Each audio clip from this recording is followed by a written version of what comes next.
সুপ্রিয় দর্শক, সবাইকে পবিত্র রমজান মাসের শুভেচ্ছা জানিয়ে শুরু করছি আজকের সম্পাদকীয়। আমাদের আজকের বিষয় মাতর বদনখানি মলিন হলে। আর এজন্য আমাদের সাথে আলোচনায় যারা উপস্থিত আছেন আমি পরিচয় করিয়ে দিচ্ছি। প্রথমেই রয়েছেন মুনতাসির মামুন, অধ্যাপক, ইতিহাস বিভাগ, ঢাকা বিশ্ববিদ্যালয়। রয়েছেন অধ্যাপক নিসার হোসেন, ডিন, চারুকলা অনুষদ, ঢাকা বিশ্ববিদ্যালয়, এবং মুফতি ফয়জুল্লাহ, যুগ্ম মহাসচিব, হেফাজতে ইসলাম বাংলাদেশ। এবং আমাদের সাথে টেলিফোনে থাকবেন গোলাম কুদ্দুস, সভাপতি, সম্মিলিত সাংস্কৃতিক জোট। তো প্রিয় দর্শক, আপনাদের বলে দিয়ে আপনারাও ইচ্ছা করলে আমাদের সাথে এই আলোচনায় সরাসরি যোগ দিতে পারবেন। সেই জন্য আমাদেরকে ফোন করতে হবে, যেই নাম্বারগুলো টেলিভিশনে পর্দায় দেখা যাবে সেই নাম্বারে। এছাড়া আপনারা ফেসবুক অথবা SMS এর মাধ্যমে আপনাদের মন্তব্য পাঠাতে পারেন। তা আমরা আলোচনা শুরু করার আগে একটু দেখে নেব এই মুহূর্তের প্রধান শিরোনামগুলো। চট্টগ্রামের খাতুনগঞ্জে রসুন, চিনির দাম কমলেও বেড়েছে রাজধানী সহ দেশের বিভিন্ন বাজারে। কাঁচা বাজারে আগুন, তদারকিতে সিটি কর্পোরেশন।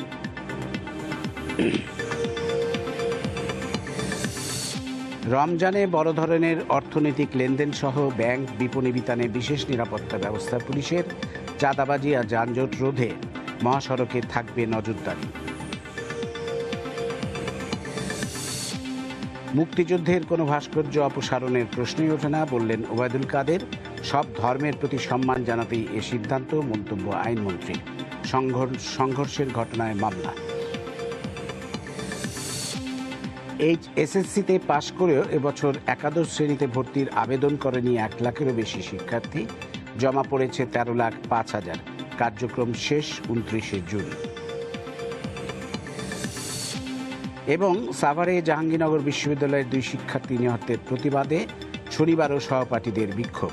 পুলিশের সঙ্গে সংঘর্ষ, দেশের বিভিন্ন স্থানে সড়ক দুর্ঘটনায় নিহত 16। আমরা এবার চলে আসব আমাদের আজকের আলোচনায়। আপনারা বুঝতেই পাচ্ছেন আমরা কি নিয়ে আজকে আলোচনা করব। আমাদের মার বদনখানি আজকে মলিন, কারণ 71-এর যে মূল চেতনা, মুক্তিযুদ্ধের যে মূল চেতনা, তা আজ ভুলুণ্ঠিত। 25শে মার্চ মধ্যরাতে সুপ্রিম কোর্ট প্রাঙ্গণ থেকে অপসারণ করা হয়েছে ভাস্কর্যটি, যেটি ন্যায় বিচারের প্রতীক, গ্রিক দেবী জাস্টিসিয়ার একটি ভাস্কর্য ছিল বলে বলা হচ্ছে। এটি 18ই ডিসেম্বর স্থাপন করা হয়েছিল এবং তারপর 11ই এপ্রিল গণভবনে হেফাজতে ইসলাম সহ কয়েকটি দলের সাথে বৈঠকে প্রধানমন্ত্রীও ভাস্কর্যটি সরানো উচিত বলে মন্তব্য করেছিলেন। শেষমেশ আমরা দেখলাম যে হেফাজতে ইসলাম এবং অন্যান্য ধর্মীয় দলের দাবির সপক্ষে এটি সরানো হলো। কথা উঠতে পারে ভাস্কর্যটির সৌন্দর্য নিয়ে, যে এটি আসলেই কতটা না মানানসই ওই জায়গায়, এটি দৃষ্টিনন্দন হয়েছে কি হয়নি, এটা নিয়ে বিতর্ক থাকতেই পারে। যদি দৃষ্টিনন্দন না হয়ে থাকতো তাহলে একটি দৃষ্টিনন্দন ভাস্কর্য দিয়ে এটি প্রতিস্থাপন করা যেত, কিন্তু অপসারণ করা হলো। এবং ইতিমধ্যেই কিন্তু হেফাজতে ইসলাম এবং অন্যান্য দল ঘোষণা দিয়েছে যে দেশের অন্যান্য স্থানে থাকা ভাস্কর্য অপসারণ। তারা তো ভাস্কর্য বলেন না, তারা বলেন মূর্তি। ভাস্কর্য এবং মূর্তির মধ্যে যে পার্থক্য আছে সেটা সম্ভবত ওরা জানেন না। তো আজকে এই দেশের এই দুর্দিনে আমরা কথা বলবো। অধ্যাপক মুনতাসির মামুন, আপনি যদি শুরু করেন। দেখেন, পুরো বিষয়টি নিয়ে একটা মিশ্র প্রতিক্রিয়া সৃষ্টি হয়েছে। এখানে অনেকগুলি পক্ষ জড়িত হয়ে গেছে। আমাদের এখানে কোনো ভাস্কর্য নিয়ে এর আগে এতগুলি পক্ষ তৈরি হয়নি।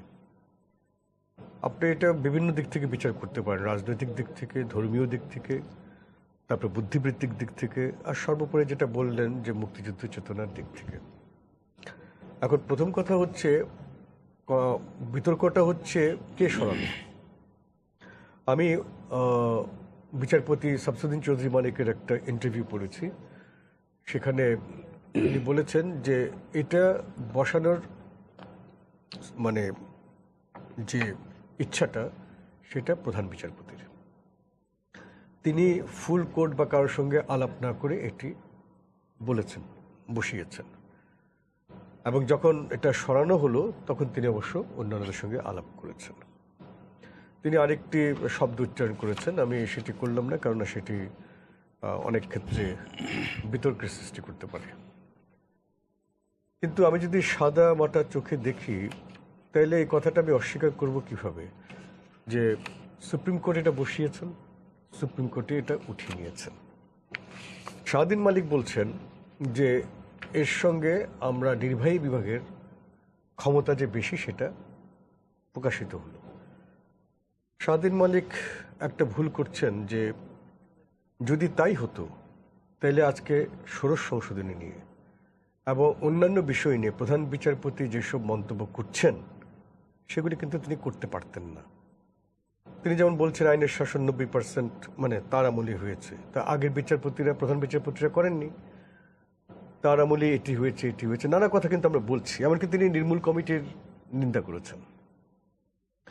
একই ব্যক্তি আবার এটিও করেছেন। এটা হচ্ছে, সুতরাং যদি তিনি বসিয়ে থাকেন, সরিয়েছেনও তিনি। নির্বাহী বিভাগের ক্ষমতার কথাটা আসছে এই কারণে যে প্রধানমন্ত্রী বলেছেন যে এটা আমার পছন্দ না। এখন প্রধানমন্ত্রী তো এরকম অনেক কিছুই বলেন পছন্দ না, আমাদেরও অনেক বক্তব্য তিনি বলেছেন যে আমার পছন্দ না। আর সুপ্রিম কোর্ট নিজেকে এখন কিন্তু সবচেয়ে শক্তিশালী মনে করে, এমনকি প্রেসিডেন্টের ব্যাপারেও কিন্তু তাদের একটা চ্যালেঞ্জের মতো ছুড়ে দিয়েছে নিয়োগ এবং ইত্যাদি নিয়ে। সেখানে তারা যদি বসিয়েছেনই তাহলে সরালেন কেন? এক, ধর্মীয় দৃষ্টিকোণ থেকে দেখলে আমার যতটুকু মনে আছে, যখন এই কন্ট্রোভার্সিটা শুরু হয় তখন বলা হয়েছিল যে ঈদের নামাজ পড়তে গেলে এটা চোখে পড়ে। কত দিক থেকে চোখে পড়ে আমি এটা ঠিক জানি না, না পড়ারই কথা আমার জানা মতে। যদি পড়ে থাকে তা আচ্ছা, যদি পড়ে থাকে তাহলে অনেকেই খালি মানে ধর্মীয় মানে প্রতিষ্ঠান করি না, ধর্মীয় ব্যক্তিরাও এটা নিয়ে আপত্তি তুলতে পারেন। তো সুতরাং তৃতীয়ত হচ্ছে এই, আপনারা মনে রাখবেন বাংলাদেশে বঙ্গবন্ধুর পরে যে অবস্থার সৃষ্টি হয়েছে, একটা রাজনৈতিক আবহ 30 বছর, যেখানে ধর্মীয় দলগুলি এবং বিএনপি জামাত থেকে শুরু করে যে আবহ তৈরি করেছে, সেখানে কিন্তু ধর্মচর্চাটা একটা প্রধান অনুষঙ্গ হয়ে দাঁড়িয়েছে। আপনার কি খেয়াল আছে যে যখন নাকি রাষ্ট্রধর্ম ইসলামের বিরুদ্ধে রিট আবার পুনর্বার করা হলো, তখন হাইকোর্ট কিন্তু এটা না শুনানি করেই একরকম না শুনানি করে কিন্তু নাকচ করে দিয়েছে। সুতরাং তাদের ওই দৃষ্টিভঙ্গির সঙ্গে এটা কিন্তু একটা, আমরা কিন্তু এই জিনিসগুলি খতিয়ে দেখি না, একটি মিল আছে। তাহলে সুতরাং সুপ্রিম কোর্টও যদি, যিনি সবচেয়ে আজকে মনে হচ্ছে শক্তিশালী, তিনিও যদি ধর্মীয় উন্মাদনার কাছে হার মানেন, তো প্রধানমন্ত্রী একজন রাজনৈতিক ব্যক্তিত্ব, তিনি তো হার মানবেনই। এটা হচ্ছে একরকম। 2 নম্বর হচ্ছে প্রধানমন্ত্রী ওই সময় আবেগ ভরে যে কথা বলেছেন, তিনি সেভাবে এটা না বললেও পারতেন। তিনি বলতে পারতেন যে এটা আমার কাছে নান্দনিক মনে হচ্ছে না, সেটা আপনারা দেখেন সুপ্রিম কোর্ট বিবেচনা করে। এখন নান্দনিক দিক থেকে আসি, দেখেন আপনি ভাস্কর্য স্থাপন করেছেন দেখে আমার এই কথা পছন্দ করবেন না, নিসাররা পছন্দ করবে না। আপনি এক জায়গায় একটা ভাস্কর্য বসিয়েছেন, তার মানে এটা না যে আপনি সরিয়ে নিতে পারবেন না। এটা যদি আপনি এখন আমি একটা কথা বলি নিসারকে, যেমন মাইকেল অ্যাঞ্জেলো ডেভিডকে যদি আমি লুঙ্গি পরিয়ে কাঁধে একটা গামছা দিয়ে মুক্তিযোদ্ধা বানাই, তাইলে ব্যাপারটা কিন্তু লাগে। ওখানে যে প্রতীকগুলি আছে সেই প্রতীকগুলি কিন্তু হচ্ছে মধ্যযুগের জোর জবরদস্তি এবং ইত্যাদির। এটা কিন্তু আমাদের দৃষ্টিনন্দন লাগেনি, বরঞ্চ আমরা যে প্রথম থেকে যে বাংলাদেশের যে পতাকার মানচিত্রটা দেখা যাচ্ছে সেটা মোর গ্রাহ্য। শুধু তাই না, আরও যতগুলি ভাস্কর্য করা হয়েছে, আমি এটা কথা বলবো না, ঢাকা শহরে একটা বড় অংশের ভাস্কর্য কিন্তু দৃষ্টিনন্দন না, এটা দৃষ্টিকটু। যেমন আমি একটা বলি, এস এম হলের সামনে শামীম শিকদার একটা, তখন এই বঙ্গবন্ধু করার জন্য একটা বিরাট ব্যাপার হয়ে যাচ্ছে। এখন তো কিছু হলে যে বঙ্গবন্ধুর একটা করা, নিসার বলুক দেখে এটা কোনো ভাস্কর্য হয়েছে? বঙ্গবন্ধুর এখানে ভাস্কর্য হিসাবে দৃপ্ত স্বরে তিনি বলছেন, তাই না? এটা একটা ক্যারিকেচার হয়েছে, এই ক্যারিকেচার কেন থাকবে? আমি তো বলবো এটাও অপসারণ করা উচিত। কিন্তু এটা হচ্ছে, আমি বলছি যে নান্দনিক দিক থেকে আপনি সেটা বিচার করতে নাও পারেন, কারণ এখন সবাই বঙ্গবন্ধু প্রেমী। যারা ছাত্রদলের ক্যাডার ছিল তারাও এখন বঙ্গবন্ধু প্রেমী। লাস্টে যে কথাটা আমি বলতে যাচ্ছি, যে এটা নিয়ে আন্দোলন হচ্ছে যে কেন সরানো হলো, আমার কথা হচ্ছে যে আমরা সবসময় একটা সেকুলার মনোভাবের বিষয় চাই। সেখানে ভাস্কর্য নিয়ে এই ধরনের প্রশ্ন আমরা গ্রহণযোগ্য নয়। আমি পরিষ্কারভাবে বলতে চাই যে বাংলাদেশে ভাস্কর্য থাকবেই, আমরা করবই। যারা বলছেন ভাস্কর্য থাকবেন না, তারা ক্যান্টনমেন্টের সামনে গিয়ে বলুন ভাস্কর্য থাকবে না, বা ঢাকা বিশ্ববিদ্যালয়ে করে বলুন থাকবে না। সেটা আমরা দেখতে চাই যে এটা হয় কিনা, এবং সরকারও সেটা সমর্থন করতে পারে কিনা সেটা আমরা দেখতে চাই। বিষয়টা অন্য দিক থেকে দেখবেন যে হেফাজত যে বিষয়গুলি করেছে সেগুলি প্রত্যেকটা কিন্তু একটা সাম্প্রদায়িক মনোভাবপূর্ণ। কারণ সারা বিশ্বে একটা হচ্ছে ধর্ম নিয়ে ধর্ম এবং অন্তর্বিরোধ ধর্মীয় মধ্যে। হেফাজত যখন বলছে মূর্তি ধর্মবিরুদ্ধ, তারা মুসলমান নিশ্চয়ই। আমরা যখন বলছি এটা ধর্মবিরোধী না, আমরা তো মুসলমান, তাহলে তাদের যুক্তিটা যুক্তিগ্রাহ্য, আমারটা কেন যুক্তিগ্রাহ্য হবে না? এখন তিনি কি মাদ্রাসা পড়েছেন দেখে কি তারটা যুক্তিগ্রাহ্য হবে? সেটা হতে পারে না। এখন এই উন্মাদনার ছাপ কিন্তু বাংলাদেশেও পড়েছে, যে কারণে আপনি দেখবেন একটা বিষয় আছে, আপনি বা এরা নিসার আন্দোলন যখন করি, কথা বলি, যুক্তি দিই, বলি নিরস্ত্র, যখন তারা আন্দোলন করে তখন কিন্তু লাঠিসোঁটা নিয়ে আন্দোলন করে। আপনি নিশ্চয়ই খেয়াল আছে যে ঢাকা অবরোধে কি তাণ্ডবটি করেছিলেন। আমরা কিন্তু কখনো এই তাণ্ডব করতে পারবো না। শেষ কথা, সরকার বলতে পারতেন যে আমরা এটা স্থানান্তর করছি, তাহলে কিন্তু হতো না, এবং ভাস্কর্য হবে, যেটা ওবায়দুল কাদের বলেছেন। আমি মনে করি যে যদি সৌহার্দ্যপূর্ণ সম্পন্ন রাখতে হয়, ধর্মের মধ্যে যে অন্তর্দ্বন্দ্ব সৃষ্টি হচ্ছে সেটি যদি তারা করেন, সেটাতে এটা ধর্মের পক্ষে যাবে না। ধন্যবাদ মুনতাসির। পরে এবার আসবো আপনার কাছে সময় পেলে। আমি অধ্যাপক নিসার হোসেন আপনার কাছে আসবো দুটি ব্যাপারে। একটি হচ্ছে এই ভাস্কর্যটি মুনতাসির মামুনও যেটা বললেন যে এটি কতটা দৃষ্টিনন্দন, কতটা আসলেই গ্রিক দেবীর মধ্যে আবার শাড়ি পরানো হয়েছে, এই ব্যাপারগুলো নিয়ে প্রশ্ন থাকতে পারে। তো আমি যেটা বলছি যে একটা দৃষ্টিনন্দন ভাস্কর্য যদি এটা প্রতিস্থাপন করা যেত, আর ঈদের সময় তো এটা বছরে 2 বার এটা ঢেকে দেওয়াও যেত, সেটা কোনো অসুবিধা নেই। আবার ওবায়দুল কাদের বলেছেন যে মুক্তিযুদ্ধের কোনো ভাস্কর্য অপসারণ করা হবে না। এখন মুক্তিযুদ্ধের বাইরেও তো ভাস্কর্য আছে। আমরা যদি স্মরণ করি লালনের ভাস্কর্যের কথা, বা অন্যান্য আমাদের চিরায়ত বাঙালির অনেক ভাস্কর্য আছে ঐতিহ্যের, সেগুলোর কী অবস্থা, সেটা কিন্তু ওবায়দুল কাদের আমাদের অ্যাসুরেন্স দেননি। এবং হেফাজতে ইসলাম এবং অন্যান্য দলগুলো, ধর্মীয় দলগুলো যে দাবি ইতিমধ্যেই তুলেছে যে সারা দেশের ভাস্কর্যই অপসারণ করতে হবে। তো এই পরিপ্রেক্ষিতে আপনি কি বলবেন? আসলে এখন আমার কাছে মনে হচ্ছে যে অনেকে অনেক মন্তব্য করছেন, উপরের পর্যায় থেকে অনেক মন্তব্য আসছে, কিন্তু আসল যে ঘটনাটা সেটা তো ঘটে গেছে। অর্থাৎ একটা ভাস্কর্য সরল। আমরা দীর্ঘদিন থেকে বলে আসছি ঢাকা শহরে অসংখ্য নিম্নমানের কুরুচিপূর্ণ ভাস্কর্য আছে। এগুলো কি প্রক্রিয়ায়, কাদের নির্দেশে হয়, কারা করে, এগুলো কেউ জানে না। এবং এরা যারা অধিকাংশ কাজগুলো করে এরা শিল্পী হিসেবে খুবই নিম্নমানের, যে কারণে শিল্পীরা কিন্তু আজকে অপরাজেয় বাংলা বা জাগ্রত চৌরঙ্গি কোনো জায়গায় কেউ যেত, শিল্পীরা আমার ধারণা কয়েকজন প্রাণও দিত সেখানে দাঁড়িয়ে। আসলে তো শিল্পের জন্য আমরা ফাইট করব। এই জায়গাটা আসলে আমরা কোনোভাবেই, এই সরকারের কাছে আমাদের আশা ছিল যে যেহেতু এই সরকারের সঙ্গে সমস্ত ধরনের সংস্কৃতি কর্মীরা, এর অনেক মন্ত্রী মহোদয়রা আছেন যারা অত্যন্ত কালচার্ড বলি, যাদেরকে যারা শিল্প বোঝেন, স্বয়ং প্রধানমন্ত্রীও বোঝেন, আমার ধারণা ছিল যে যে ভিশন তারা তৈরি করেন, সামনে দাঁড় করান, তো ভিশনে প্রথম যেটা আটকায় যে একটা সৌন্দর্য একটা দেশে ঢুকলে তো এটা নিয়ে মনে হয় না কোনো পরিকল্পনা আছে। এই যে দেখেন আপনি রাস্তায় যে যা পারছে একটা খাড়া করছে, এগুলো এই জিনিসগুলোর বিরুদ্ধে আমরা কিন্তু বহুদিন ধরে বলে আসছি। আজকে যদি সত্যি সত্যি প্রকৃত উপায়, যেমন ধরুন আপনার সোহরাওয়ার্দী উদ্যানে একটা পরিকল্পিতভাবে করা হয়েছে এবং সেখানে চমৎকার একটা টেরাকোটা করা হয়েছে, এগুলো সবই কিন্তু একেবারে কম্পিটিশন দিয়ে বলে যথাযথ যোগ্য ব্যক্তিদের দিয়ে কমিটি করে সেইভাবে করা হয়েছে। সুতরাং এইভাবে যদি করা হতো আমার মনে হয় যে আমরা শিল্প রক্ষা করতে যেতাম। এখন আমার তো মনে হচ্ছে যে হেফাজত দুটো অর্জন করেছে। একটা হচ্ছে এই মুক্তিযুদ্ধের যে চেতনা, সেটা কিন্তু আমাদের মন্ত্রী মহোদয় যা বলেছেন তার সাথে আমি দ্বিমত পোষণ করি। শুধু মুক্তিযুদ্ধের বিষয় নিয়ে ভাস্কর্য হবে বাংলাদেশে, আর কিছু নিয়ে ভাস্কর্য হবে না তা তো না। মুক্তিযুদ্ধের চেতনায় আমরা মুক্ত বুদ্ধি সম্পন্ন, সুস্থ, সুন্দর যা কিছু আছে সব কিছু আমরা অর্জন করব, সব কিছুর চর্চা করবো, এই তো আমাদের ছিল। সুতরাং এই সব কিছুকে আমাদের মুক্তিযুদ্ধের পক্ষেই ধরতে হবে, এবং সুন্দরের বিপক্ষে যা আছে সেগুলো সবই আসলে মুক্তিযুদ্ধের বিপক্ষে। সুতরাং সেই সেন্সে আমি বলবো যে হেফাজত একদিকে ভাস্কর্যের বিপক্ষে একটা মতামত দাঁড় করানোর চেষ্টা করছে, এবং আজকে সরকারের অবস্থান দেখে মনে হচ্ছে স্পষ্ট নয়, সুতরাং সরকারও এই জায়গাটায় কনফিউজড। এই দোদুল্যমানতা সরকারের মধ্যে ঢুকিয়ে দিয়েছে, সেটা একটা। আরেকটা হচ্ছে কুশিল্পকে, যার বিরুদ্ধে আমাদের যুদ্ধ, সেটাকে আবার প্রতিষ্ঠিত করছে। আজকে আমাদের মধ্যে অনেক লোক একটা কুশিল্পের জন্য যুদ্ধ করছে। এই পরিস্থিতি আমি নিজেও কিন্তু স্পষ্টভাবে বলতে পারছি না যে আমি এটা চাই, আবার আমি এটা চাই না। এইরকম একটা কিন্তু কঠিন পরিস্থিতির মধ্যে আমাদের পৌঁছে দিল। কেন?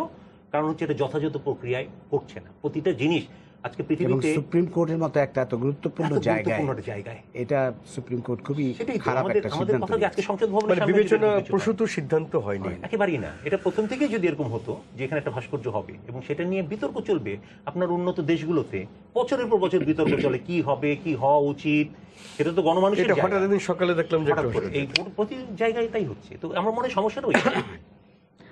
ধন্যবাদ। আমি এখন আসবো মুফতি ফজলুল্লাহ আপনার কাছে। আপনাদেরও নিশ্চয়ই একটা বক্তব্য আছে, সেটা আমরা শুনতে চাই। তবে তার আগে আমি একটু বলি যে ভাস্কর্যের সাথে আসলে ইসলামের বিরোধ আছে কিনা এটা আপনি একটু ক্লিয়ার করবেন। ভাস্কর্য মানে সৌন্দর্য বোধ। ইসলাম সৌন্দর্যকে রক্ষা করতে চায়, আমরা দেখেছি। এবং ভাস্কর্য আর মূর্তির মধ্যে কিন্তু একটা পার্থক্য আছে। মূর্তি হচ্ছে যেটাকে উপাসনা করা যায়, সেটা মূর্তি, আর ভাস্কর্য হচ্ছে দৃষ্টিনন্দন একটি ব্যাপার।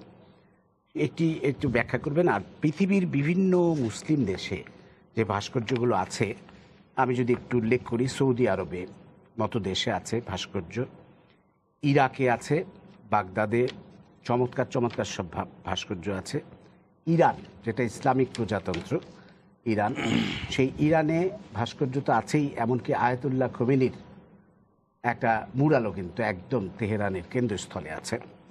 আপনার সিরিয়াতে আছে, তুরস্কে আছে, সংযুক্ত আরব আমিরাতে আছে, কোথায় নাই, ইন্দোনেশিয়া মালয়েশিয়া তো আছেই, কাতারে আছে, এমনকি পাকিস্তানেও আছে। তা আপনি এই পরিপ্রেক্ষিতে একটু বলবেন কি যে আপনারা কেন ভাস্কর্যের বিরুদ্ধে দাঁড়িয়ে গেলেন? দেখি। বিসমিল্লাহির রহমানির রহিম। আমি পবিত্র রমজানের সিয়াম সাধনার এই মাসে প্রথম লগ্নে দেশবাসীকে শুভেচ্ছা জানাচ্ছি এবং এই মুনাজাত করছি মহান আল্লাহ যেন রহমত, মাগফিরাত এবং জাহান্নাম থেকে মুক্তির যে বড় আমরা সবাই রহমত, মাগফিরাত এবং জাহান্নাম থেকে মুক্তির লাভ করে ধন্য হতে পারি। আমি প্রথমেই আমার মনে হয় যে অত্যন্ত গুণীজন দুজন ব্যক্তি, বাংলাদেশের বিশিষ্ট নাগরিক, ওনারা বক্তব্য রেখেছেন। আমি ওনাদের অধিকাংশ বক্তব্যের সাথে একমত। আমি প্রথমে আসলে আমাদের যে বক্তব্য, সেই বক্তব্যটি হচ্ছে সুপ্রিম কোর্ট প্রাঙ্গণে জাতীয় ঈদগাহ দেয়াল ঘেঁষে যে থেমিস দেবীর মূর্তিটি স্থাপন করা হয়েছে, সুনির্দিষ্টভাবে আমরা সেই দেবীর বিরুদ্ধে, সেই মূর্তির বিরুদ্ধে আমাদের চলমান আন্দোলন। এই থেমিস দেবীর মূর্তি অপসারণের দাবিটি শুধু হেফাজতের বা ইসলামী শক্তির ছিল না, এই দাবি এবং এই ইচ্ছা এটা মাননীয় প্রধানমন্ত্রীরও ছিল। রাষ্ট্রের আইন শৃঙ্খলা পরিস্থিতি এবং সকলের সহাবস্থানের জন্যে, শান্তিপূর্ণ একটি দেশের জন্যে আমি মনে করি যে এই থেমিস দেবীর মূর্তি অপসারণ অপরিহার্য ছিল। এবং বাংলাদেশের মানুষ এই দেবীর মূর্তির বিরুদ্ধে ঐক্যবদ্ধ একটি অবস্থান গ্রহণ করেছিল। কারণ এই মিনাল হক নামের ব্যক্তিটি এটি এবং তার সাঙ্গপাঙ্গরা যারা এই মূর্তি স্থাপনের সাথে জড়িত, তারা বাংলাদেশের কোটি কোটি বিশ্বাসী মানুষের অন্তরের মধ্যে রাতের অন্ধকারে ছুরি চালিয়েছে। এই জন্য আমি মনে করি মাননীয় প্রধানমন্ত্রীর ইচ্ছাই হোক অনিচ্ছাই হোক, এবং সুপ্রিম কোর্টের যেটা বাহ্যিকভাবে দৃশ্যতা আমরা দেখছি যে এটা সুপ্রিম কোর্টের নির্দেশে এবং সুপ্রিম কোর্টের পরামর্শেই এই মিনাল হকের এই মূর্তিটি অপসারণ করা হয়েছে। আমি মিনাল হকের উপর কোনো প্রশ্ন করব না, আমি এর সততা স্বচ্ছতা নিয়ে আমার প্রশ্ন আছে, জাতির প্রশ্ন আছে। এই মিনাল হকের পরিচয়টা কি? মিনাল হক বাংলাদেশে কি চায়? বাংলাদেশকে উপনিবেশিক একটা রাষ্ট্র পরিণত করতে চায়? আমাকে কথা বলতে দেবেন, আমাকে মনে হয় আমাকে বলি, তারপরে আপনি আসবেন। এটার জন্য কোনো দরপত্র আহ্বান করা হয় নাই, কোনো কমিটি গঠন করা হয় নাই, এটা নিয়ে আলোচনা হয় নাই। মিনাল হক চাইলেন, আর বাংলাদেশের বুকের উপর যেটা নির্বাহী বিভাগের ক্ষমতার আওতাভুক্ত এমন একটি জায়গার মধ্যে সে চাইলো আর একটা ভাস্কর্য বা মূর্তি স্থাপন করে দিল। নির্বাহী বিভাগের ক্ষমতা আমাকে আওতাভুক্ত আমাকে না। আমাকে আমাকে আওতার বলতে দিন। বাইরে। আমি আমার বক্তব্যটা আমি আচ্ছা, বলছি। আচ্ছা, বলেন। এটা কোনো কিছু করতে হলে মানে নির্বাহী বিভাগের একটা অনুমতি অবশ্যই প্রয়োজন হয়। আমরা দেখলাম যে এটা 25 তারিখে অপসারণ করা হয়েছে। আমি মনে করি এই থেমিস দেবীর মূর্তি অপসারণ করে বাংলাদেশকে অভিশাপ মুক্ত করা হয়েছে। এই অভিশাপ মুক্ত হওয়ার পর বাংলাদেশে গতকাল এই প্রচন্ড তাপদাহের মধ্যে একটি বৃষ্টির রহমত আমরা পেয়েছি আল্লাহর পক্ষ থেকে। আমরা মনে করি এটা জনগণের আশা আকাঙ্ক্ষার প্রতিফলন হয়েছে, জনগণের বোধ বিশ্বাসের সাথে সঙ্গতিপূর্ণ একটা নন্দিত সিদ্ধান্ত মাননীয় প্রধানমন্ত্রী গ্রহণ করেছেন, যদি উনি গ্রহণ করে থাকেন। এবং আমি মনে করি নির্বাহী বিভাগের সাথে লড়াইও অবতীর্ণ হওয়া একটি গোষ্ঠীর দাঁত ভাঙ্গা জবাব দেওয়া হয়েছে। আমি মনে করি মাননীয় প্রধানমন্ত্রী যে সাম্প্রদায়িক উস্কানিমূলক এই মূর্তির বিরুদ্ধে অবস্থান নিয়ে একটি সাহসী পদক্ষেপ গ্রহণ করেছেন এবং গণতন্ত্র মনা বাংলাদেশের আমাদের সময় কিন্তু খুব বেশি নাই, আপনাকে আমি বেশি দিতে পারবো না। কিন্তু এই সময় যাচ্ছে না, আপনি ঠিক আছে, আমি বুঝলাম যে এই মূর্তিটা কুৎসিত মূর্তি ছিল। একটা মিনিট আমাকে কুৎসিত একটি বলতে হবে, ভাস্কর্য। এটা গণতন্ত্রের বিজয় হয়েছে। ঠিক আছে, সাম্প্রদায়িক উস্কানিমূলক যে ব্যবস্থাটি গ্রহণ করা হয়েছে ওইটার সেখান থেকে মানুষ মুক্তি পেয়েছে। আপনি আমার দ্বিতীয় প্রশ্নটার উত্তর দেন। আমাকে সার্বজনীনতা দেওয়ার যে একটা অপপ্রয়াস চালানো হচ্ছিল, মিনাল হকরা চালাচ্ছিল, সেই সার্বজনীনতা থেকে মানুষ মুক্তি পেয়েছে। ধন্যবাদ। আপনি বলবেন কি যে ভাস্কর্য মূর্তির মধ্যে কোনো পার্থক্য আছে কিনা, এবং আপনারা যে দাবি তুলেছেন সারা দেশের অন্যান্য ভাস্কর্য সরাতে হবে, এইটার ব্যাপারে একটু বলবেন। আমরা এই কথা বলি না, আমরা বলছি, আমি আজকে পরিষ্কার করে বলছি, আমি হেফাজতের অফিসিয়াল নির্দেশ এবং অফিসিয়াল যে মতামত, যে বিবৃতি, সেই বক্তব্যটা বলছি। আমরা শুধুমাত্র সাম্প্রতিক আন্দোলন ছিল আমাদের সুপ্রিম কোর্ট প্রাঙ্গণে যেই থেমিস দেবীর মূর্তি স্থাপন করা হয়েছে, বাংলাদেশকে একটা উপনিবেশিক, আমার দেশের সংস্কৃতি নয়, আমার দেশের অন্যান্য ভাস্কর্য সম্পর্কে আপনাদের আপত্তি নেই। আমরা এই মুহূর্তে কোনো কথা বলিনি। ধন্যবাদ, ধন্যবাদ। কিন্তু জুনায়েদ বাবুনগরীতে আপনাদের জেনারেল সেক্রেটারি তিনি তো বলেছেন, তিনি বলেছেন, উনিও বলেন নাই, না, উনি বলেন নাই, পত্রিকায় এসেছে, উনি বলছেন যে এই থেমিস দেবীর এই মূর্তি অন্য কোথাও স্থাপন করা যাবে না, কথা বলছেন। তাহলে আপনারা কালকে সংবাদপত্রে এটা বিবৃতি দিয়ে জানাতে হবে যে বলেনি। আপনি দেখেন, আমি দেখেছি তো, আমি তো না দেখে আসিনি। এটা যদি কেউ বলে থাকে, আমি ওনার পুরো বক্তব্যটি আমার কাছে আছে, বাবুনগরী এই যে সব মূর্তি সরানোর দাবি, পুরো বক্তব্য আমার কাছে আছে। যেখানে আছে, এই যে দেখেন, এটা কোথায় আছে? এটা তো আপনি প্রেস রিলিজ আছে নাকি আপনি নিজের ইয়েতে আছে? তিনি এই দেখেন, আপনি পড়েন। তিনি বলেন এই দেশে মূর্তি সংস্কৃতি চলবে না, মূর্তি সংস্কৃতি চলবে না। জনতা কোনো অবস্থাতেই রাস্তার মোড়ে মোড়ে মূর্তি স্থাপন করা মেনে নেবে না। এটা তার মানে কি? মূর্তি স্থাপন মেনে নেবে না। মূর্তি আর ভাস্কর্যের মধ্যে কোনো পার্থক্য নাই। এই কথাটাই বলছি আমরা, মূর্তির কথা। মূর্তি যারা পূজা করেন তারা মূর্তি পূজা করবেন, তার মন্দিরে করবেন, তাদের ঘরে ঘরে করবেন। ভাস্কর্যকে আপনারা মূর্তি বলছেন, সব ভাস্কর্য মানে মূর্তি। আমাকে যদি বলতে দেন আপনি প্লিজ। তো আমি মনে করি এটা যার যার ধর্ম সেই স্বাধীনভাবে পালন করবেন। আমরা সাম্প্রদায়িক সম্প্রীতিতে বিশ্বাস করি, অসাম্প্রদায়িক শান্তিপূর্ণ সহাবস্থানে বিশ্বাস করি। মানে আমরা মনে করি যে আমরা এমন একটি সংস্কৃতি চাই, যে সংস্কৃতি বাংলাদেশ মানে বাংলাদেশের মানুষ চায়, বাংলাদেশের মধ্যে যে সংস্কৃতিটা প্রযোজ্য এবং গ্রহণযোগ্য। তার মানে ভাস্কর্য আর মূর্তির মধ্যে কোনো পার্থক্য নাই আপনার মতে। ধন্যবাদ, ধন্যবাদ। আমরা এখন গোলাম কুদ্দুসের কাছে যাব, সভাপতি সম্মিলিত সাংস্কৃতিক জোট। গোলাম কুদ্দুস, আপনি আমাদের শুনতে পাচ্ছেন? হ্যাঁ, আমি আপনার কথা শুনতে পাচ্ছি। আচ্ছা কুদ্দুস ভাই, আমি যেটা বলবো যে এই যে একটা ভাস্কর্য অপসারণ করা হলো, যদিও এই ভাস্কর্যটা নিয়ে অনেক বিতর্ক আছে, আমরা প্রথমেই বলেছি এটা প্রতিস্থাপন করা যেত হয়তো, যাই হোক অপসারণ করা হলো। কিন্তু এ নিয়ে আমরা কিন্তু অনেক আন্দোলনও দেখেছি, বাম দলগুলো, সংস্কৃতি কর্মীদের আন্দোলন, কিন্তু সম্মিলিত সাংস্কৃতিক জোটের কোনো অবস্থান আমরা এখনো পর্যন্ত জানতে পারিনি। এমনকি আমি যদি স্মরণ করি যে কিছুদিন আগে আপনারা আওয়ামী লীগ নেতাদের সাথে একটা বৈঠক করেছেন এবং সেইখানে আপনারা বলেছেন যে প্রধানমন্ত্রীর এই অবস্থান, মূর্তি অপসারণের বিষয়ে, ভাস্কর্য অপসারণের বিষয়ে প্রধানমন্ত্রীর এই অবস্থান আমরা সমর্থন করি। আপনি কি একটু বলবেন আপনাদের অবস্থান? ধন্যবাদ আপনাকে। প্রথমত আপনি মাননীয় প্রধানমন্ত্রীর অবস্থান সংক্রান্ত যে বক্তব্যটি দিয়েছেন এটি সঠিক নয়। কারণ আমরা আওয়ামী লীগের সাধারণ সম্পাদক জনাব ওবায়দুল কাদের আমাদেরকে আহ্বান জানিয়েছিলেন তার সাথে একটু সাম্প্রতিক রাজনৈতিক বিষয় নিয়ে আলোচনার জন্য। তখন সম্মিলিত সাংস্কৃতিক জোটের 4 সদস্যের একটি প্রতিনিধি দল সর্বজনা রামেন্দ্র মজুমদার, নাসিরুদ্দিন ইউসুফ, আমি গোলাম কুদ্দুস এবং আমাদের সাধারণ সম্পাদক হাসান আলী, আমরা সেখানে তার সাথে আলোচনায় মিলিত হয়েছিলাম। সেখানে সুপ্রিম কোর্টের ভাস্কর্য বিষয় নিয়ে বিস্তারিত আলোচনা হয়েছিল। আমরা সেখানে শুধু বলেছি যে মাননীয় প্রধানমন্ত্রীর এই ভাস্কর্যের শিল্প মান নিয়ে যে প্রশ্ন তুলেছেন, যেটি আপনাদের এখানে এতক্ষণ আলোচনা হলো, আমরা শুধুমাত্র সেই শিল্প মান নিয়ে একমত হয়েছি। কিন্তু আমরা বলেছি এটি যদিও শিল্প মান সম্পূর্ণ বিতর্কিত করা হয়েছে, কিন্তু এটি অপসারণ করা যাবে না, এটি আমরা স্পষ্ট করেই বলেছি। কাজে কিছু কিছু এটা কিন্তু পত্রিকায় যেটা এসছে প্রথম আলো, আজ সম্মিলিত সাংস্কৃতিক জোট আজও কেন্দ্রীয় শহীদ মিনারে এই অপসারণের প্রতিবাদে আমরা বিক্ষোভ কর্মসূচি পালন করেছি এবং আগামী 3রা জুন দেশব্যাপী আমরা প্রতিবাদ দিবস পালন করব। সুতরাং এক্ষেত্রে বিভ্রান্তির কোনো অবকাশ নেই। আর আমরা এটাকে বিচ্ছিন্ন ঘটনা হিসেবে দেখতে চাই না। আমরা মনে করি যে এই ভাস্কর্য অপসারণের যে দাবি এবং বাংলাদেশের অন্যান্য ভাস্কর্য অপসারণ করবার জন্য বিভিন্ন মহল থেকে যে দাবি গত কয়েকদিন ধরে গণমাধ্যমে এসছে, আমরা তাতে অত্যন্ত আতঙ্কিত। আমরা এর আগে লক্ষ্য করেছি পয়লা বৈশাখের মঙ্গল শোভাযাত্রা নিয়েও নানা ধরনের উস্কানিমূলক বক্তব্য দেওয়া হয়েছিল, পয়লা বৈশাখ উদযাপন নিয়েও আপত্তিকর বক্তব্য দেওয়া হয়েছিল।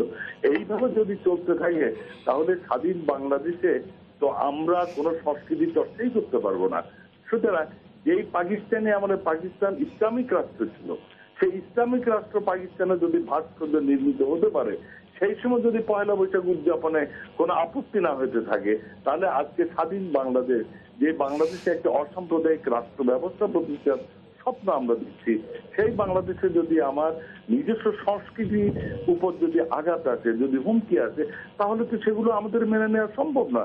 যার কারণে আমরা এর বিরোধিতা করেছি, আমরা এর প্রতিবাদ করেছি, আমাদের প্রতিবাদ অব্যাহত থাকবে।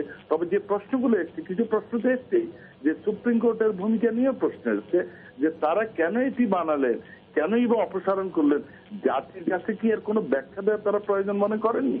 আমার তো মনে হয় দায় দায়িত্ব সবারই আছে। রাষ্ট্রের জনগণকে অন্ধকারে রেখে কোনো কিছু হতে পারে না। আমরা মনে করি সুপ্রিম কোর্ট কর্তৃপক্ষেরও এই বিষয়ে জনগণকে স্পষ্টভাবে জানানো উচিত। কারণ আমরা মুক্তিযুদ্ধের আদর্শের ভিত্তিতে একটি অসাম্প্রদায়িক রাষ্ট্র চাই। আমরা বিভিন্ন ধর্মের মানুষ প্রত্যেকেই স্ব ধর্মে বিশ্বাস করে। আমি যেমনি ভাবে একজন মুসলমান হিসেবে আমার ধর্মে বিশ্বাস করি, অন্যান্য ধর্মের মানুষও তার নিজে নিজের ধর্মকে বিশ্বাস করে। আমরা প্রত্যেকে মিলেমিশে। ধন্যবাদ গোলাম কুদ্দুস, ধন্যবাদ আপনার কাছে। পরে আবার সময় পেলে আমরা আসবো, আপনি অনুগ্রহ করে আমাদের সাথেই থাকবেন। মুনতাসির মামুন, আপনার কাছে আসছি একজন ইতিহাসবিদ হিসেবে। আপনি যদি একটু ইসলাম ধর্মের সাথে ভাস্কর্যের কোনো বিরোধ আছে কিনা শুনেন, এটা যদি একটু ইসলাম ধর্মের সঙ্গে যদি ভাস্কর্যের বিরোধ থাকতো তাহলে আপনি যে নিদর্শনগুলি দিলেন সেগুলি কিন্তু হতো না। এখন কি এখানে যারা আন্দোলন করছেন তারা কি বলবেন যে কুয়েত বা কি বলে দুবাই ইসলামী রাষ্ট্র না, বা ইন্দোনেশিয়া কি আপনি মনে করেন? সবসময় বলা হয় যে সবচেয়ে বৃহত্তর রাষ্ট্র। আপনি ঢুকেছেন সৌদি আরব, আপনি জাকার্তায় ঢোকার মুখে অর্জুনের রথের একটা বিরাট ভাস্কর্য, সেখানেও কারো লাগে না। এখানে হচ্ছে কিছু মতলববাজির ব্যাপার আছে। শুনেন, এই যে চমৎকার ভাস্কর্যটা আপনার কি নান্দনিক আপনি দেখেন, যেটা বুর্জ আল খলিফায় হয়েছে, সৌন্দর্য বাড়িয়েছে। সালাদিনের এটা হয়েছে, সালাদিনকে আমরা মানবো খ্রিস্টানদের ক্রুসেড হিসেবে, তার ভাস্কর্য আবার গ্রহণযোগ্য হবে না সেটা না। বাংলাদেশ ছাড়া কেউ ধর্মের এরকম অপব্যাখ্যা কখনো করে না। এটা হচ্ছে, আমি ইতিহাসের দিক থেকে আমি পরিষ্কারভাবে বলছি। আমি দুটি কথা বলে আমার বক্তব্য শেষ করব। এক, আপনারা শুধু ভাস্কর্যের উপরে বিষয়টা করছেন। আসলে আন্দোলনের যে কথাটা তারা স্পষ্টভাবে বলেননি সেটা হচ্ছে এই যে গত ঢাকা দখল থেকে শুরু করে এ পর্যন্ত তারা একটির পর একটি যে দাবিগুলি করছেন সেগুলি হচ্ছে, যেমন আমি এটা প্রতিবাদ করেছি, আমি রিপোর্ট পেশ করেছি যে সাম্প্রদায়িকতা যেটা সবচেয়ে খারাপ, ভাস্কর্য থেকেও সবচেয়ে খারাপ হয়েছে যেটা, যেখানে ওনারা বলেছেন যে হিন্দু কেউ কর্মচারী থাকতে পারবেন। আমি রিপোর্টটা দেখেছি। এখন একটু আগে ওনারা বললেন সব ধর্মে, কিন্তু ওখানে কিন্তু ব্যাপারগুলো এরকম আসছে। এটা কিন্তু আপনাকে সামগ্রিকভাবে দেখতে হবে, আজকে নান্দনিক দিক ছাড়েন। কথা হচ্ছে আমরা কিন্তু যেটা বলছেন সংস্কৃতি কর্মীরা বা যারা আন্দোলন করছেন, যে হেফাজতের কাছে একসময় হেফাজত লাঠি সোটা নিয়ে কোরআন টোরান পড়িয়ে যা কাণ্ড করেছিল, তারপরে হট সরকার যখন বললেন যে শেখ হাসিনা যখন যথেষ্ট হয়েছে, তারপর তাদের পলায়ন আমরা দেখেছি। কিন্তু তারপরেই আবার আস্তে আস্তে হয়েছে, সেটা হতে পারে কারণ সে হেফাজত এখন একটা রাজনৈতিক প্রতিষ্ঠান, জামাতে ইসলামের যেমন রাজনৈতিক প্রতিষ্ঠা সেটাও নেতা, তাদের দাবিগুলি কিন্তু রাজনৈতিক। এখন এই যে কমিউনাল ফিলিংসটা তারা করছেন একটার পর একটা, সেটাতে আমাদের আপত্তি। এক, দুই, আমাদের পরিলক্ষিত হচ্ছে যে সরকার একটার কাছে একটাই, ধর্মীয় মানুষ রাস্তায় নামলেই তারা পিছু হচ্ছে। এটা আমরা, আমি একটা কথা বলি আপনাকে, পাকিস্তান আমলেও সবাই পাকিস্তানের পক্ষে ছিল, বঙ্গবন্ধু বাংলাদেশের পক্ষে ছিলেন, তিনি কিন্তু মানুষকে বাংলাদেশের পক্ষে এনেছেন। এখানে নানা রকম ডিসকোর্স দেওয়া হয় কি 90% মুসলমান ইত্যাদি, কিন্তু কথা হচ্ছে ওই সময় 90% মুসলমান ছিল বা 70% মুসলমান ছিল। আমার কথা হচ্ছে যে আপনি এখানে স্টেটসম্যানশিপের যে অভাবটা, এখানে কিন্তু তারা যে আদর্শগত অবস্থান আওয়ামী লীগের, তারা কিন্তু সেটাতে আহ্বান করে যুক্ত করতে পারছে না মানুষকে, বরং আপনার নতি স্বীকার করছে। আমাদের আপত্তিটা এই নতি স্বীকারে। ওবায়দুল কাদেরের বক্তব্যের মধ্যে আপনি দেখবেন যে আমরা এগুলি নিয়ে রাজনীতি পছন্দ করি না, পরিষ্কার হিসেব। আপনার যদি, আমরা তো সুপ্রিম কোর্টের ব্যাপার বলেছি আমাদের পরিষ্কার, কিন্তু অন্য ক্ষেত্রে যদি এদিন হয় সেটা রুখে দাঁড়ানো হবেই।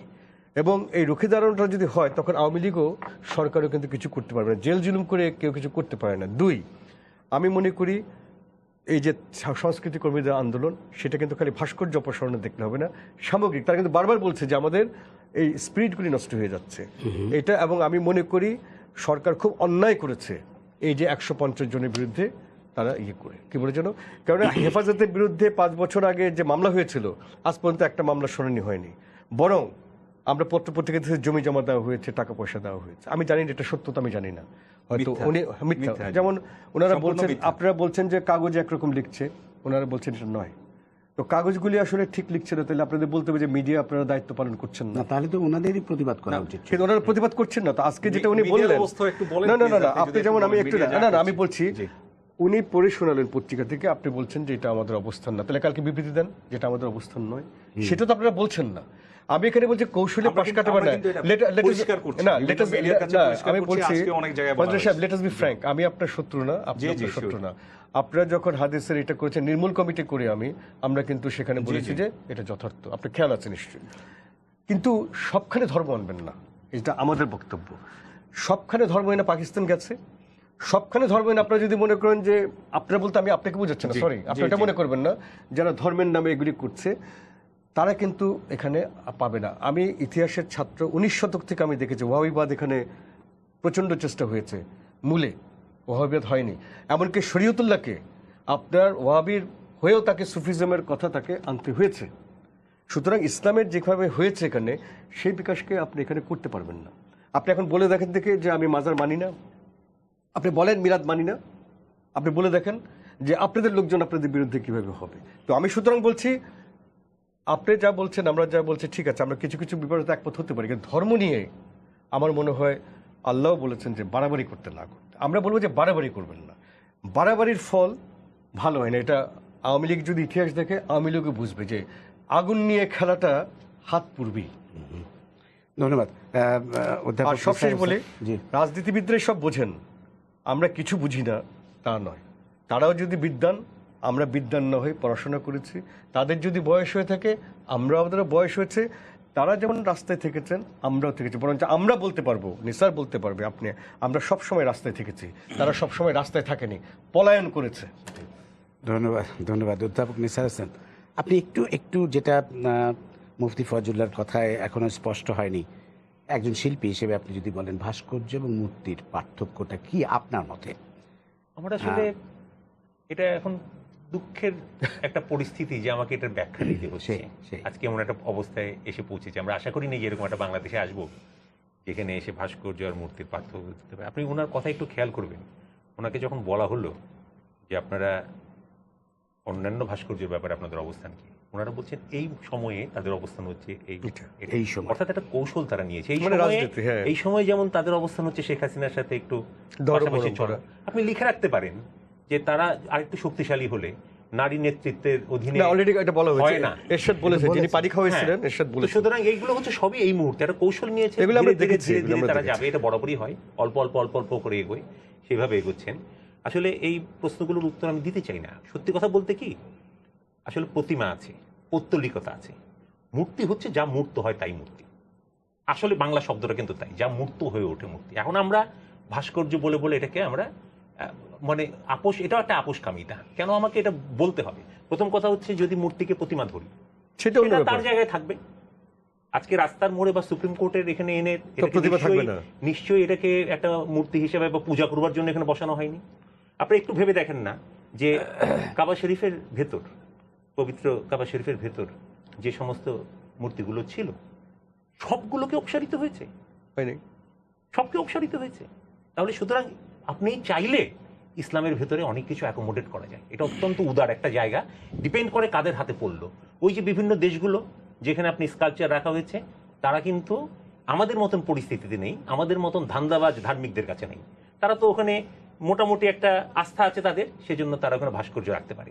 আমাদের এখানে কিন্তু সবকিছু একটা ধান্দাবাজি, সমস্ত কিছু। আপনারা দেখবেন যে আমি এখানে এর সঙ্গে একযোগ করি। আমার এখন মনে হচ্ছে গত 35 বছরের রাজনীতি দেখে আমাদের সবার ভিতরে একটা ছোট পাকিস্তান আছে, রাজনীতিবিদদের মধ্যেও আমাদের মধ্যে। ওই পাকিস্তানটা ক্রাইসিসে হঠাৎ বেরিয়ে যায় আর কি। ধন্যবাদ মুফতি ফজলুল্লাহ, আপনাকে জি, জি, আমি আমি- দেব। আমি- এই প্রেক্ষিতে আপনার কিছু নিশ্চয়ই আমার বলার আছে। আমার নিশ্চয়ই কিছু, কিন্তু ওনাদের বক্তব্যের প্রেক্ষিতে আমি এখন কিছু বলবো না। আমি শুধু বলবো যে হেফাজত ইসলাম বাংলাদেশ অরাজনৈতিক, ইসলাহি, দেশ এবং মানবতার কল্যাণকামী একটি সংগঠন, এবং সেটা অসাম্প্রদায়িক এবং সাম্প্রদায়িক সম্প্রীতিতে বিশ্বাসী, শান্তি শৃঙ্খলায় বিশ্বাসী, দারিদ্র্যমুক্ত বাংলাদেশে বিশ্বাসী একটি সংগঠন। এটা আমাদের বক্তব্য পরিষ্কার এবং এটা আমরা সব সময় বলে আসছি। কিন্তু আমি গত 2 দিন যাবৎ কিছু মিডিয়া, চিহ্নিত কিছু মিডিয়ার অবস্থান আমি দেখতেছিলাম। 10-12 জন ছেলে কোনো জায়গায়, অথবা 15-20 জন, এরকম একটা গ্রুপ এই ভাস্কর্য রক্ষার জন্য আবার অথবা পুনরায় স্থাপনের জন্য বিভিন্নভাবে আন্দোলন করছে। কিন্তু এখানে দেখতে পাই আমরা যে বিশাল একটা 50-60টি মিডিয়ার ক্যামেরা তাদের পিছনে ছুটে চলছে। এই অবস্থাটা অত্যন্ত দুঃখজনক।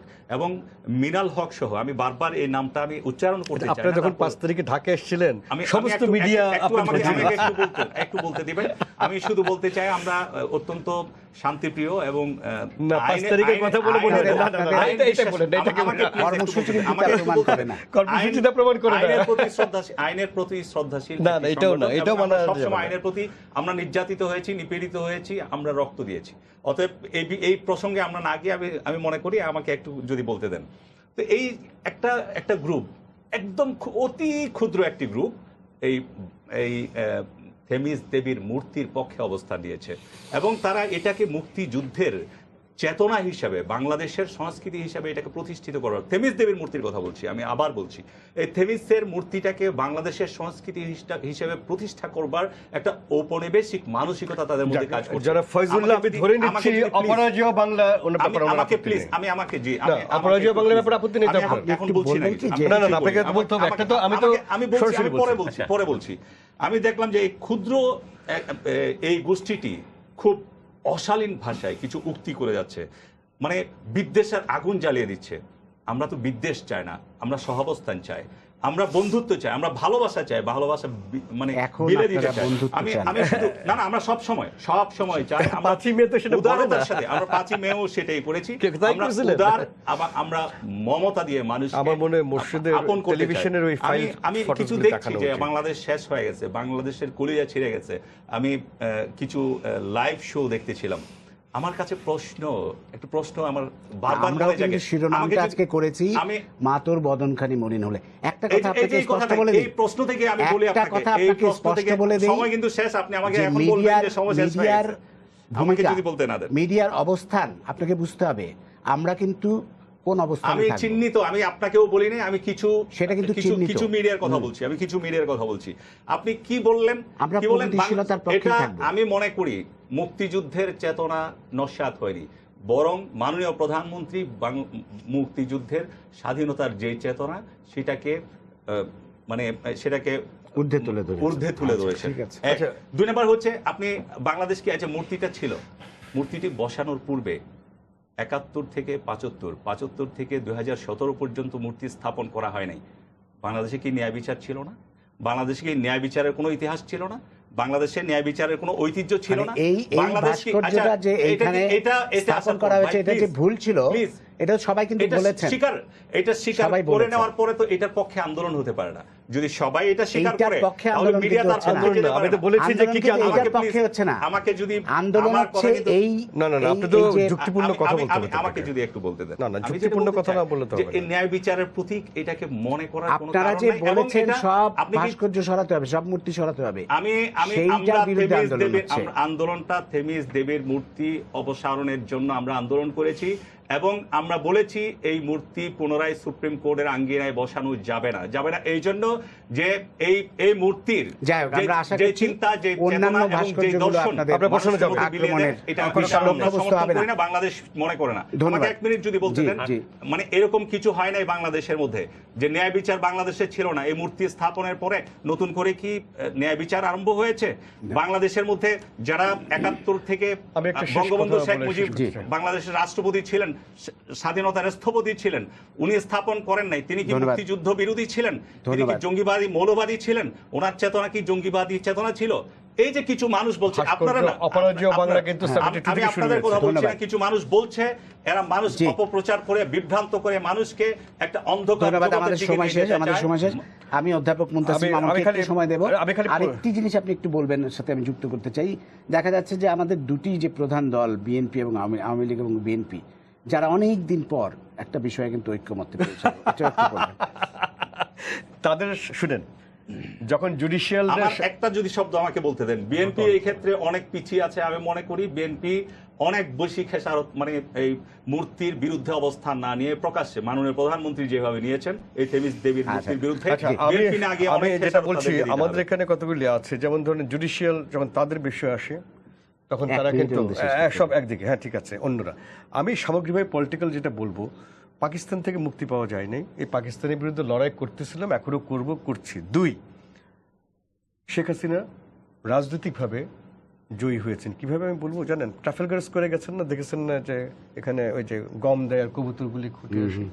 এখন হেফাজত থেকে শুরু করে বিএনপি থেকে শুরু করে সবাই শেখ হাসিনার মানে হাত থেকে গম খুঁটে খাচ্ছে। রাজনীতি অবস্থাটা তো হচ্ছে, সব বিচার করলে তিনি রাজনীতিবিদ, তিনি চান নির্বাচনের আগে লাঠি সোটার দরকার নেই, রমজান মাসে লাঠি সোটার দরকার নেই, মেনে নিয়েছে। কিন্তু আমি একটা বলি, আমি এখনো আস্থা রাখি যে শেষ পর্যন্ত তারা যে রাজনীতি করতে চাচ্ছেন, ধর্ম নিয়ে যারা ব্যবহার করেন, রাজনীতি করেন, তারা এখানে কখনো জয়ী অবস্থা হতে পারবেন না।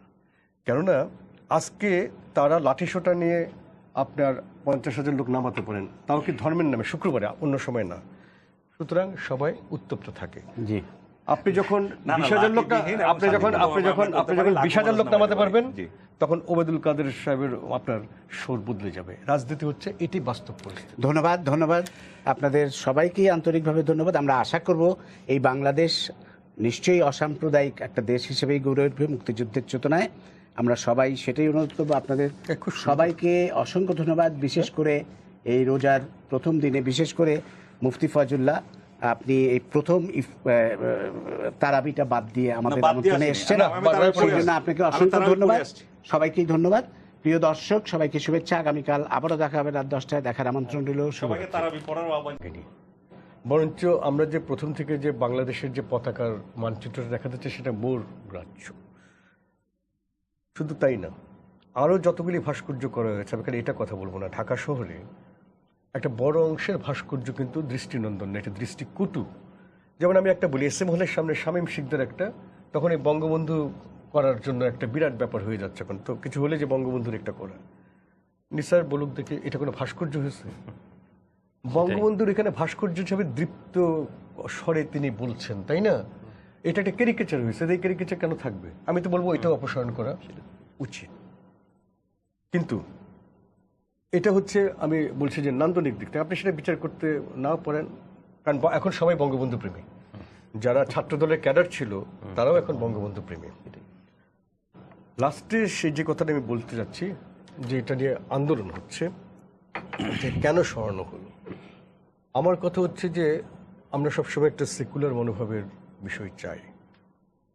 সেখানে ভাস্কর্য নিয়ে এই ধরনের প্রশ্ন আমরা গ্রহণযোগ্য নয়। আমি পরিষ্কারভাবে বলতে চাই যে বাংলাদেশে ভাস্কর্য থাকবেই, আমরা করবই। যারা বলছেন ভাস্কর্য থাকবেন না, তারা ক্যান্টনমেন্টের সামনে গিয়ে বলুন ভাস্কর্য থাকবে না। বা ঢাকা বিশ্ববিদ্যালয়ে করে বলুন, থাকবে না। সেটা আমরা দেখতে চাই যে এটা হয় কিনা, এবং সরকারও সেটা সমর্থন করতে পারে কিনা সেটা আমরা দেখতে চাই।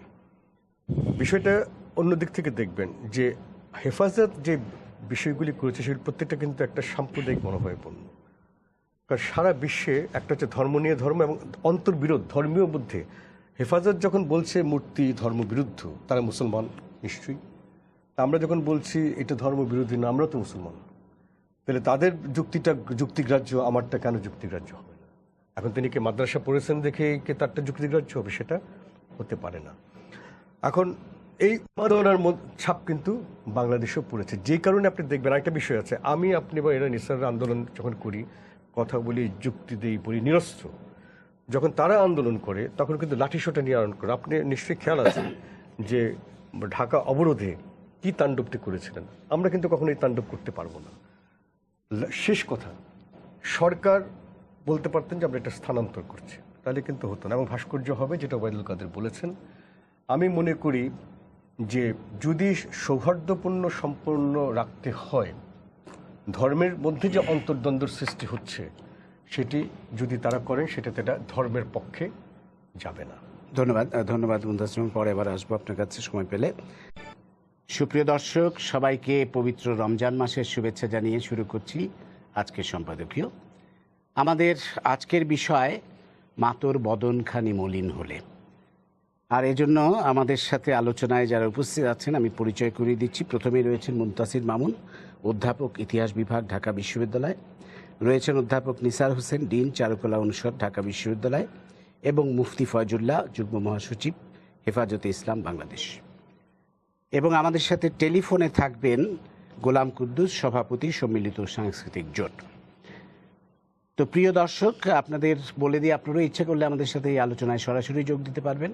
সেই জন্য আমাদেরকে ফোন করতে হবে, যেই নাম্বারগুলো টেলিভিশনে পর্দায় দেখা যাবে সেই নাম্বারে। এছাড়া আপনারা ফেসবুক অথবা SMS-এর মাধ্যমে আপনাদের মন্তব্য পাঠাতে পারেন। তা আমরা আলোচনা শুরু করার আগে একটু দেখে নেব এই মুহূর্তের প্রধান শিরোনামগুলো। চট্টগ্রামের খাতুনগঞ্জে রসুন, চিনির দাম কমলেও বেড়েছে রাজধানী সহ দেশের বিভিন্ন বাজারে। কাঁচা বাজারে আগুন, তদারকিতে সিটি কর্পোরেশন।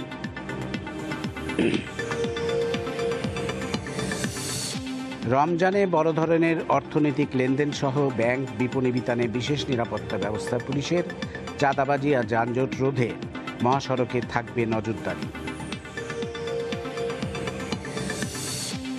মুক্তিযুদ্ধের কোনো ভাস্কর্য অপসারণের প্রশ্নই ওঠে না, বললেন ওবায়দুল কাদের। সব ধর্মের প্রতি সম্মান জানাতেই এ সিদ্ধান্ত, মন্তব্য আইনমন্ত্রী। সংঘর্ষের ঘটনায় মামলা। SSC-তে পাশ করেও এবছর একাদশ শ্রেণীতে ভর্তির আবেদন করেনি 1 লাখেরও বেশি শিক্ষার্থী। জমা পড়েছে 13,05,000। কার্যক্রম শেষ 29শে জুন। এবং সাভারে জাহাঙ্গীরনগর বিশ্ববিদ্যালয়ের 2 শিক্ষার্থী নিহতের প্রতিবাদে শনিবারও সহপাঠীদের বিক্ষোভ। পুলিশের সঙ্গে সংঘর্ষ, দেশের বিভিন্ন স্থানে সড়ক দুর্ঘটনায় নিহত 16। আমরা এবার চলে আসব আমাদের আজকের আলোচনায়। আপনারা বুঝতেই পাচ্ছেন আমরা কি নিয়ে আজকে আলোচনা করব। আমাদের মার বদনখানি আজকে মলিন, কারণ 71-এর যে মূল চেতনা, মুক্তিযুদ্ধের যে মূল চেতনা, তা আজ ভুলুণ্ঠিত। 25শে মার্চ মধ্যরাতে সুপ্রিম কোর্ট প্রাঙ্গণ থেকে অপসারণ করা হয়েছে ভাস্কর্যটি, যেটি ন্যায় বিচারের প্রতীক, গ্রিক দেবী জাস্টিসিয়ার একটি ভাস্কর্য ছিল বলে বলা হচ্ছে। এটি 18ই ডিসেম্বর স্থাপন করা হয়েছিল এবং তারপর 11ই এপ্রিল গণভবনে হেফাজতে ইসলাম সহ কয়েকটি প্রধান বিচারপতিরা করেননি। তার আমলে এটি হয়েছে নানা কথা কিন্তু আমরা বলছি। এমনকি তিনি নির্মূল কমিটির নিন্দা করেছেন। একই ব্যক্তি আবার এটি করেছেন। এটা হচ্ছে, সুতরাং যদি তিনি বসিয়ে থাকেন, সরিয়েছেনও তিনি। নির্বাহী বিভাগের ক্ষমতার কথাটা আসছে এই কারণে যে প্রধানমন্ত্রী বলেছেন যে এটা আমার পছন্দ না। এখন প্রধানমন্ত্রী তো এরকম অনেক কিছুই বলেন পছন্দ না। আমাদেরও অনেক বক্তব্য তিনি বলেছেন যে আমার পছন্দ না। আর সুপ্রিম কোর্ট নিজেকে এখন কিন্তু সবচেয়ে শক্তিশালী মনে করে, এমনকি প্রেসিডেন্টের ব্যাপারেও কিন্তু তাদের একটা চ্যালেঞ্জের মতো ছুড়ে দিয়েছে নিয়োগ এবং ইত্যাদি নিয়ে। সেখানে তারা যদি বসিয়েছেনই তাহলে সরালেন কেন? এক, ধর্মীয় দৃষ্টিকোণ থেকে দেখলে আমার যতটুকু মনে আছে যখন এই কন্ট্রোভার্সিটা শুরু হয় তখন বলা হয়েছিল যে ঈদের নামাজ পড়তে গেলে এটা চোখে পড়ে। কত দিক থেকে চোখে পড়ে আমি এটা ঠিক জানি না, না পড়ারই কথা আমার জানা মতে। যদি পড়ে থাকে আড়াল করে দিন। আচ্ছা, যদি পড়ে থাকে তাহলে অনেকেই খালি মানে ধর্মীয় প্রতিষ্ঠান করে না, ধর্মীয় ব্যক্তিরাও এটা নিয়ে আপত্তি তুলতে পারেন। তো সুতরাং তৃতীয়ত হচ্ছে এই, আপনারা মনে রাখবেন বাংলাদেশে বঙ্গবন্ধুর পরে যে অবস্থার সৃষ্টি হয়েছে, একটা রাজনৈতিক আবহ 30 বছর যেখানে ধর্মীয় দলগুলি এবং বিএনপি জামাত থেকে শুরু করে যে আবহ তৈরি করেছে, সেখানে কিন্তু ধর্মচর্চাটা একটা প্রধান অনুষঙ্গ হয়ে দাঁড়িয়েছে। আপনার কি খেয়াল আছে যে যখন নাকি রাষ্ট্রধর্ম ইসলামের বিরুদ্ধে রিট আবার পুনর্বার করা হলো, তখন হাইকোর্ট কিন্তু এটা না শুনানি করেই একরকম না শুনানি করে কিন্তু নাকচ করে দিয়েছে। সুতরাং তাদের ওই দৃষ্টিভঙ্গির সঙ্গে এটা কিন্তু একটা, আমরা কিন্তু এই জিনিসগুলি খতিয়ে দেখি না, একটি মিল আছে। তাহলে সুতরাং সুপ্রিম কোর্টও যদি, যিনি সবচেয়ে আজকে মনে হচ্ছে শক্তিশালী, তিনিও যদি ধর্মীয় উন্মাদনার কাছে হার মানেন, তো প্রধানমন্ত্রী একজন রাজনৈতিক ব্যক্তিত্ব, তিনি তো হার মানবেনই। এটা হচ্ছে একরকম। 2 নম্বর হচ্ছে প্রধানমন্ত্রী ওই সময় আবেগ ভরে যে কথা বলেছেন, তিনি সেভাবে এটা না বললেও পারতেন। তিনি বলতে পারতেন যে এটা আমার কাছে নান্দনিক মনে হচ্ছে না, সেটা আপনারা দেখেন সুপ্রিম কোর্ট বিবেচনা করে। এখন নান্দনিক দিক থেকে আসি, দেখেন আপনি ভাস্কর্য স্থাপন করেছেন দেখে আমার এই কথা পছন্দ করবেন না, নিসাররা পছন্দ করবে না। আপনি এক জায়গায় একটা ভাস্কর্য বসিয়েছেন, তার মানে এটা না যে আপনি সরিয়ে নিতে পারবেন না।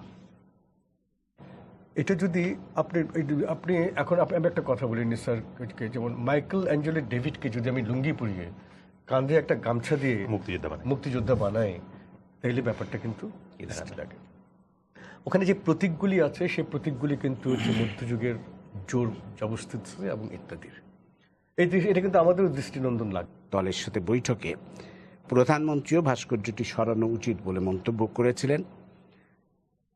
শেষমেশ আমরা দেখলাম যে হেফাজতে ইসলাম এবং অন্যান্য ধর্মীয় দলের দাবির সপক্ষে এটি সরানো হলো। কথা উঠতে পারে ভাস্কর্যটির সৌন্দর্য নিয়ে, যে এটি আসলেই কতটা না মানানসই ওই জায়গায়, এটি দৃষ্টিনন্দন হয়েছে কি হয়নি এটা নিয়ে বিতর্ক থাকতেই পারে। যদি দৃষ্টিনন্দন না হয়ে থাকতো তাহলে একটি দৃষ্টিনন্দন ভাস্কর্য দিয়ে এটি প্রতিস্থাপন করা যেত, কিন্তু অপসারণ করা হলো। এবং ইতিমধ্যেই কিন্তু হেফাজতে ইসলাম এবং অন্যান্য দল ঘোষণা দিয়েছে যে দেশের অন্যান্য স্থানে থাকা ভাস্কর্য অপসারণ। তারা তো ভাস্কর্য বলেন না, তারা বলেন মূর্তি। ভাস্কর্য এবং মূর্তির মধ্যে যে পার্থক্য আছে সেটা সম্ভবত ওরা জানেন না। তো আজকে এই দেশের এই দুর্দিনে আমরা কথা বলবো। অধ্যাপক মুনতাসির মামুন, আপনি যদি শুরু করেন। দেখেন, পুরো বিষয়টি নিয়ে একটা মিশ্র প্রতিক্রিয়া সৃষ্টি হয়েছে। এখানে অনেকগুলি পক্ষ জড়িত হয়ে গেছে। আমাদের এখানে কোনো ভাস্কর্য নিয়ে এর আগে এতগুলি পক্ষ তৈরি হয়নি। আপনি এটা বিভিন্ন দিক থেকে বিচার করতে পারেন, রাজনৈতিক দিক থেকে, ধর্মীয় দিক থেকে, তারপর বুদ্ধিবৃত্তিক দিক থেকে, আর সর্বোপরি যেটা বললেন যে মুক্তিযুদ্ধ চেতনার দিক থেকে। এখন প্রথম কথা হচ্ছে, বিতর্কটা হচ্ছে কে সরানো।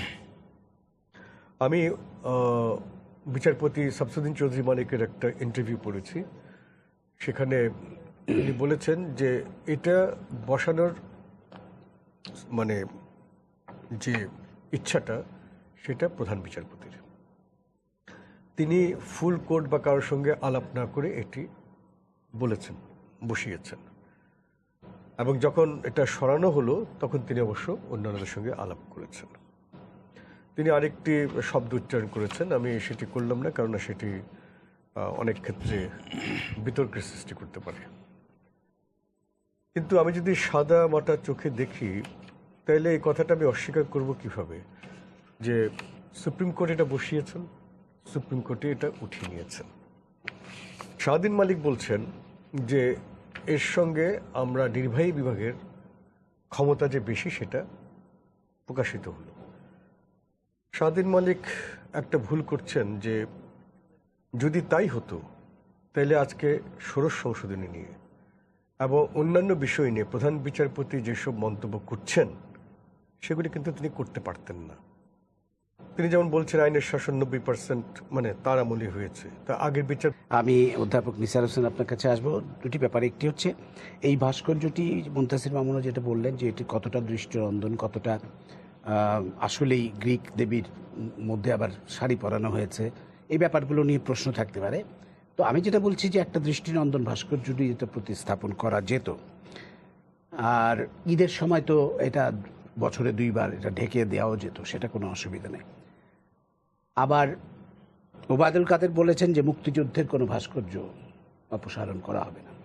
এখন মুক্তিযুদ্ধের বাইরেও তো ভাস্কর্য আছে, আমরা যদি স্মরণ করি লালনের ভাস্কর্যের কথা, বা অন্যান্য আমাদের চিরায়ত বাঙালির অনেক ভাস্কর্য আছে ঐতিহ্যের, সেগুলোর কী অবস্থা সেটা কিন্তু ওবায়দুল কাদের আমাদের অ্যাসুরেন্স দেননি।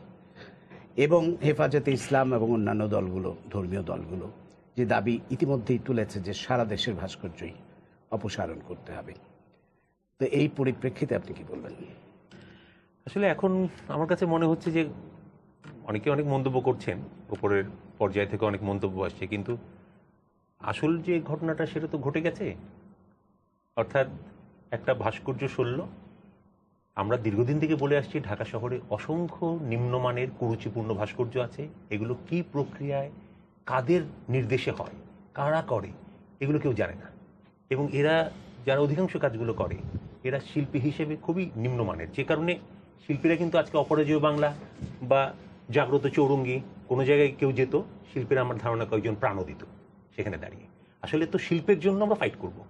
এই জায়গাটা আসলে আমরা কোনোভাবেই, এই সরকারের কাছে আমাদের আশা ছিল যে যেহেতু এই সরকারের সঙ্গে সমস্ত ধরনের সংস্কৃতি কর্মীরা, এর অনেক মন্ত্রী মহোদয়রা আছেন যারা অত্যন্ত কালচার্ড বলি, যাদেরকে যারা শিল্প বোঝেন, স্বয়ং প্রধানমন্ত্রীও বোঝেন, আমার ধারণা ছিল যে যে ভিশন তারা তৈরি করেন, সামনে দাঁড় করান, তো ভিশনে প্রথম যেটা আটকায় যে একটা সৌন্দর্য একটা দেশে ঢুকলে তো এটা নিয়ে মনে হয় না কোনো পরিকল্পনা আছে। এই যে দেখেন আপনি রাস্তায় যে যা পারছে একটা খাড়া করছে, এগুলো এই জিনিসগুলোর বিরুদ্ধে আমরা কিন্তু বহুদিন ধরে বলে আসছি। আজকে যদি সত্যি সত্যি প্রকৃত উপায়, যেমন ধরুন আপনার সোহরাওয়ার্দী উদ্যানে একটা পরিকল্পিতভাবে করা হয়েছে এবং সেখানে চমৎকার একটা টেরাকোটা করা হয়েছে, এগুলো সবই কিন্তু একেবারে কম্পিটিশন দিয়ে বলে যথাযথ যোগ্য ব্যক্তিদের দিয়ে কমিটি করে সেইভাবে করা হয়েছে। সুতরাং এইভাবে যদি করা হতো আমার মনে হয় যে আমরা শিল্প রক্ষা করতে যেতাম। এখন আমার তো মনে হচ্ছে যে হেফাজত দুটো অর্জন করেছে। একটা হচ্ছে এই মুক্তিযুদ্ধের যে চেতনা, সেটা কিন্তু আমাদের মন্ত্রী মহোদয় যা বলেছেন তার সাথে আমি দ্বিমত পোষণ করি। শুধু মুক্তিযুদ্ধের বিষয় নিয়ে ভাস্কর্য হবে বাংলাদেশে, আর কিছু নিয়ে ভাস্কর্য হবে না তা তো না। মুক্তিযুদ্ধের চেতনায় আমরা মুক্তবুদ্ধ